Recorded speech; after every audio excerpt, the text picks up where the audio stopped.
This is for WRP 0205, Section 62, for the dance fitness reflection. For the question number 1, what were your expectations before your first dance fitness class?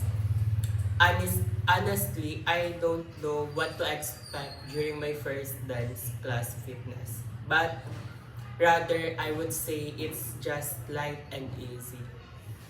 Where more like casual dance are fun and enjoyable.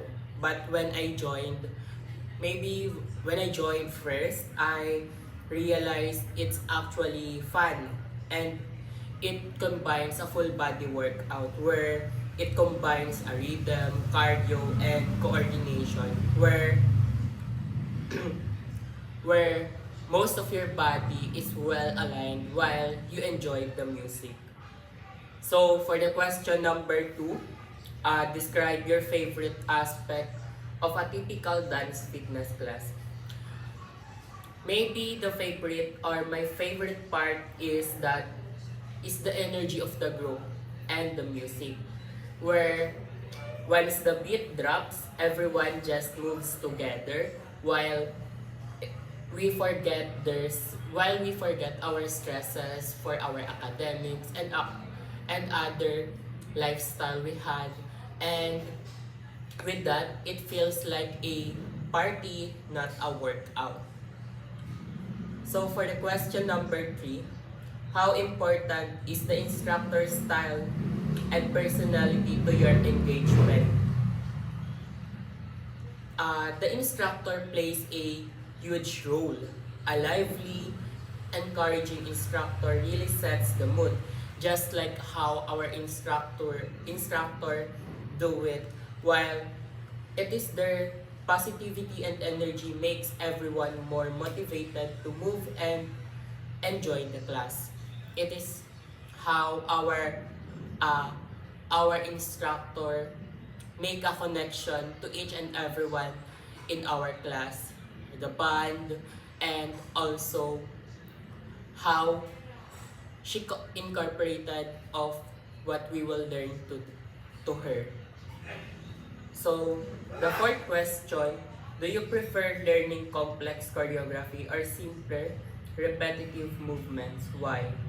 Uh, to answer this question, I prefer a simpler routine or a repetitive movement because they're easier to follow, and especially when I just want to focus on having fun and getting a mood and a good workout rather than memorizing steps, just like how we do the dance fitness in our class such Zumba, where we follow just a few steps where we can we can learn and do the cardio while enjoying the music, as I answered question from the number 1.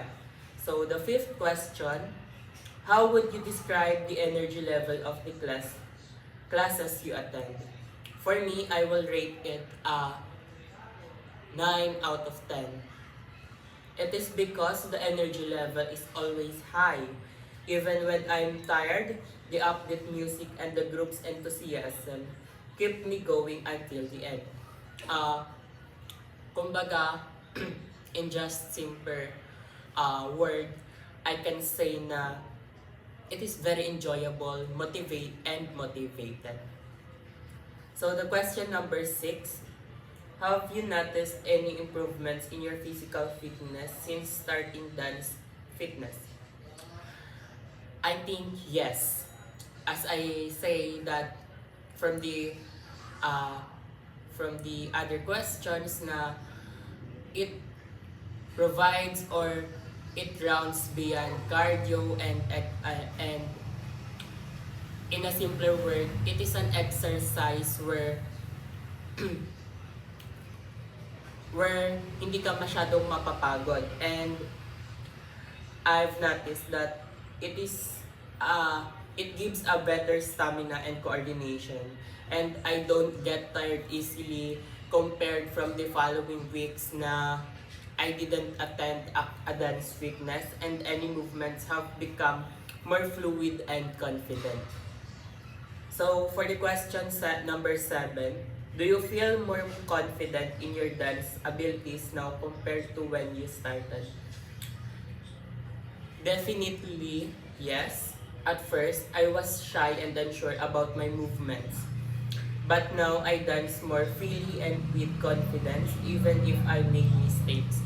Even though hindi ako ganun kagaling sumayaw, I noticed na hindi na ako nahihiya or I I didn't get shy to show what I can and what I can do through dancing. And then for the question number 8, what is the biggest challenge you faced in dance fitness and how did you overcome it? For me, the biggest challenge that was keeping up with faster routines. Maybe that was the one that is the biggest challenge I had. Even though sometimes I rarely attend this class. Maybe I noticed that during an online activities, even though may if follow kami na guide or steps, sometimes it gives me a harder time to do. Then through this, I overcome it by attending regularly or watching any dance video fitness and not pressuring myself to do so or to do the perfect routine. I just I just enjoy the process. Number 9, have you ever felt self-conscious or intimidated in a dance fitness class? How did you feel with it? Or how did you deal with it? I think there is, or somehow there is, especially during my first few sessions or my first few days in attending this class. I dealt with it by reminding myself that everyone started somewhere or started with nothing at all, and most people are focused on their own movements, not judging others. Kumbaga, may sarili-sarili tayong mundo, or we don't judge with the perspectives we have, since we are just learning here. We are here to learn. We are here to do our activity, not to judge others. For the question number 10, what motivates you to keep attending class regularly? One thing that makes me attend to this class is the fun atmosphere in our classroom, the music, and the feeling after class, since it motivates me. It's a stress reliever and a great way to stay active. For the question number 11, and the second to the last question, how has dance fitness impacted your mental health and emotional well-being?